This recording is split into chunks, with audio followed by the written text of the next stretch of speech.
They felt the jump from state hospital to mainstream was too great.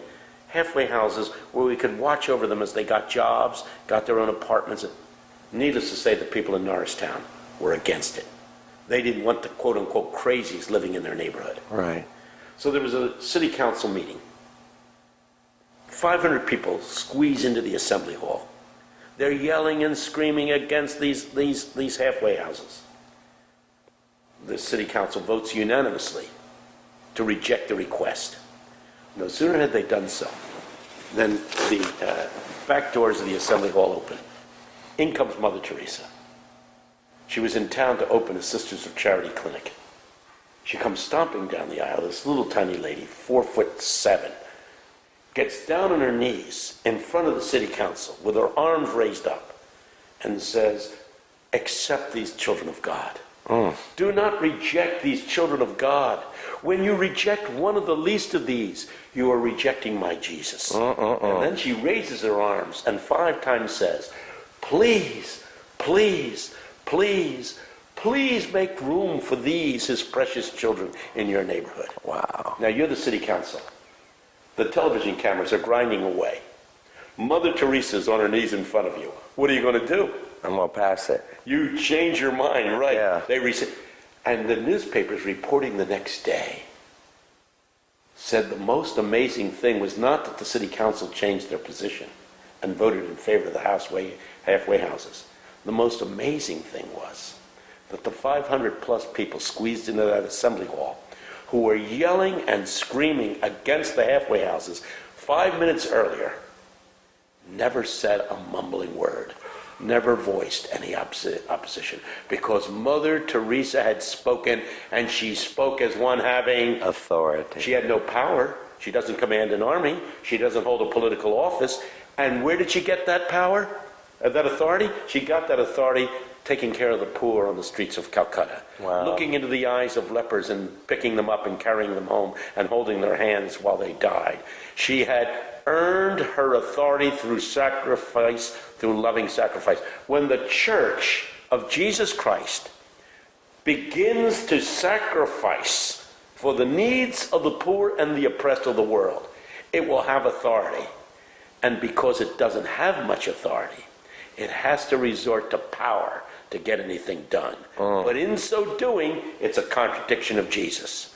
I want to change the world, but I want a church that will change the world because it lives so sacrificially in love to meet the needs of others, that when we speak on issues like abortion, when we speak on issues that are pertinent to our time, the world will listen to us, not because we have power, but because we have lived sacrificially and have gained authority. And that is why the church in China is growing, because its people are giving away their money to the poor and to the oppressed and to the needy of the country. And the government is backing off. As a matter of fact, we don't have to smuggle Bibles into China anymore. Really? The Chinese government prints them up for free. You're kidding. Yeah.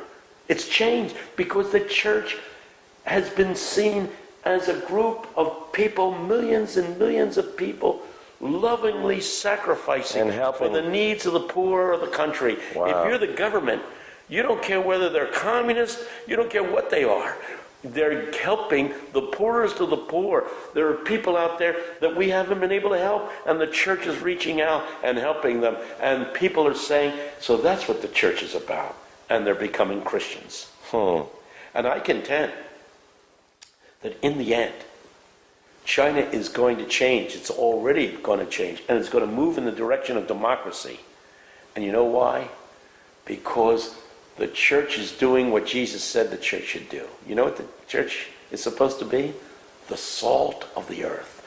The leaven that permeates, almost unperceived, changing things from within. That's what salt, that's what leaven is. And Jesus said, you're the salt of the earth.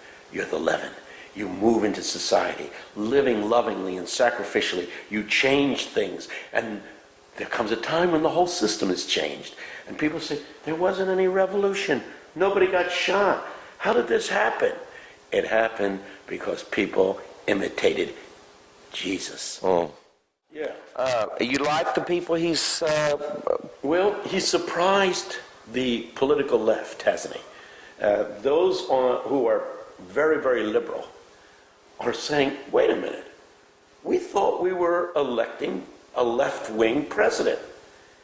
He's got Gates staying on as Secretary of Defense. Hey, that's the same Secretary of Defense that was appointed by Bush. He's efficient. He's moderate. He goes and puts together a fiscal team made up of people who worked in the Clinton administration. Now, whether you like Clinton or didn't like Clinton, and whether you had serious reservations about him, you do have to admit one thing. America went on an economic ride with him. 8 years of uninterrupted economic growth. When he left office leaving behind a surplus of $385 billion. Now we're in debt over our heels. And who did he appoint as Secretary of Treasury? Somebody who had worked in the Federal Reserve System, no left-wing economist. And all the people on the right, Republicans, are saying, if this is a foretaste of what this man is going to do as president, we're going to breathe a lot easier. He has really moved to the moderate middle of the spectrum.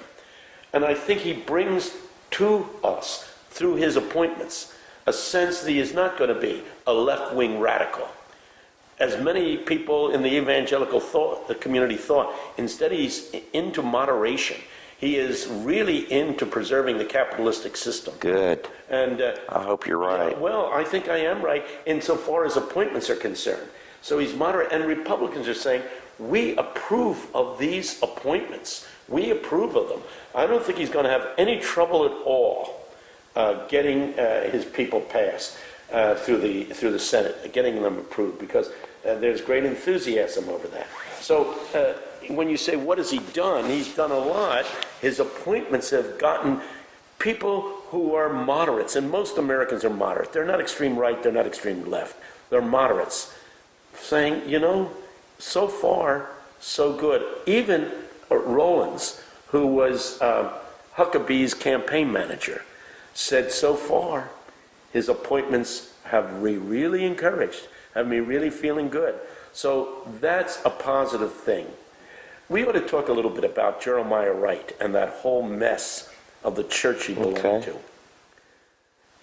I know Jeremiah Wright. You do? I do. I didn't know that I knew him and knew him well. Well, how could you know someone and not know it? I'll tell you how. When he blew up and that thing was all over the air, the Philadelphia Inquirer called me and said we ran up a check to see whether or not Jeremiah Wright had ever spoken in Philadelphia.